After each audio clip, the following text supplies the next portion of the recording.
शेतकरी कर्जमाफीच्या शासन निर्णयातील जाचक-अटी रद्द कराव्यात आणि शेतकऱ्यांची फसवणूक करणाऱ्या सरकारचा निषेध करण्यासाठी 18 जून रोजी जळगाव जामोद तालुक्यातील खांडवी येथे राष्ट्रवादी काँग्रेस पक्षाच्या वतीने जोरदार रास्ता रोको आंदोलन करण्यात आले। राष्ट्रवादी काँग्रेसचे युवा नेते आमदार रोहित पवार यांनी शेतकरी कर्जमाफीतील जाचक अटी विरोधात 12 जून पासून पंढरपूर येथे बेमुदत अन्नत्याग आंदोलन सुरू केले आहे। सरकारने जाहीर केलेल्या कर्जमाफीमध्ये 2019च्या कर्जमाफीचा लाभ घेतलेल्या शेतकऱ्यांना वगळण्यात आले असून यामुळे लाखो शेतकरी या योजनेपासून वंचित आहेत। निवडणुकीपूर्वी संपूर्ण कर्जमाफीचे आश्वासन देणारे भाजप सरकार आता शेतकऱ्यांची फसवणूक करत असल्याचा आरोप आंदोलकांनी केला। आमदार रोहित पवार यांच्या आंदोलनाला पाठिंबा देण्यासाठी पक्षाचे जिल्हाध्यक्ष प्रसेनजित पाटील यांच्या नेतृत्वात हे रास्ता रोको आंदोलन करण्यात आले।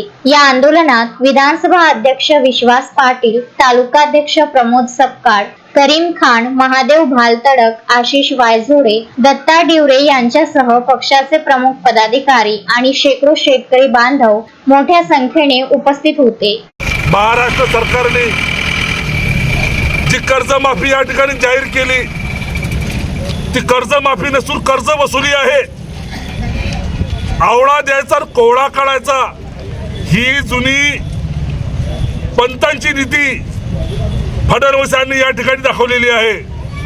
इकडे त्यांच्या मित्रांना हजारो लाखो कोटीचे कर्ज माफ करायचे, ते अडाणी असो अंबानी असो। 15 लाख कोटीचा त्यांचा मेहता गुजरातचा या देशाला चुना लावतो, त्याला हात लावत नाहीत। परंतु काबाड कष्ट करणाऱ्या शेतकऱ्याला त्याच्या घामाचे पैसे देऊ शकत नाहीत, त्याच्यावर कर्जाचा डोंगर होतो।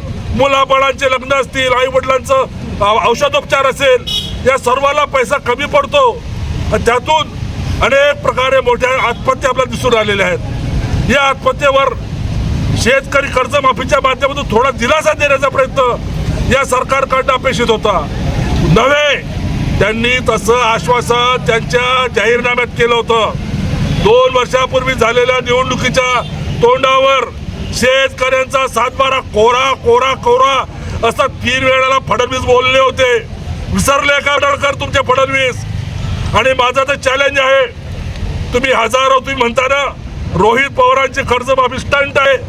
अरे तुम्ही हजारो लोकांसमोर या आणि या कर्जमाफीचं समर्थन करून दाखवा। नाही लोकांनी तुम्हाला पायाखाली तोडवलं तर नावाचा मी प्रसेनजित पाटील नाही। तुम्हाला तुमची जागा दाखवायला तुम्ही रस्त्यावर येऊन या लोकांसमोर भरून दाखवा दिलेली कर्जमाफी जी चांगली आहे। लोक तुम्हाला खरी परत वापस देखील जाऊ देणार नाहीत। तुमचे कपडे नाही फाडले तर याद राखा। तरी या सरकारने रोहित दादा या शेतकऱ्यांच्यासाठी अन्नत्याग करायला बसलेले आहेत। त्या ठिकाणी पंढरपूरला विठोबाच्या चरणी ते त्या ठिकाणी लीन झालेले आहेत। काल त्यांच्या वडिलांनी जाहीर केलं की माझा मुलगा मी शेतकऱ्यांसाठी झोडीत टाकतो। त्याच्या आपल्या झोडीत टाकला तर ही आपली जबाबदारी आहे की त्यांच्या पाठीशी आपण उभं राहायला पाहिजे आणि या सरकारवर दबाव निर्माण केला पाहिजे।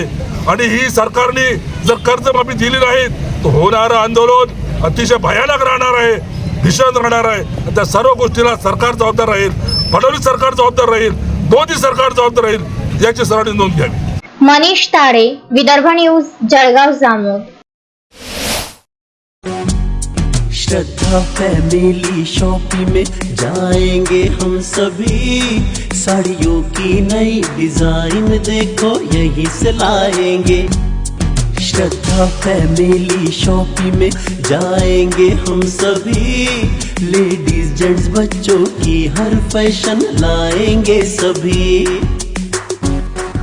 फैशन के सफर में आप भी आगे ही आगे बढ़ते चलिए, क्योंकि बिजीलैंड का सबसे बड़ा आलीशान भव्य showroom Shraddha family shopping and mall, Bijiland complex, Nandgaon Peth, Amravati.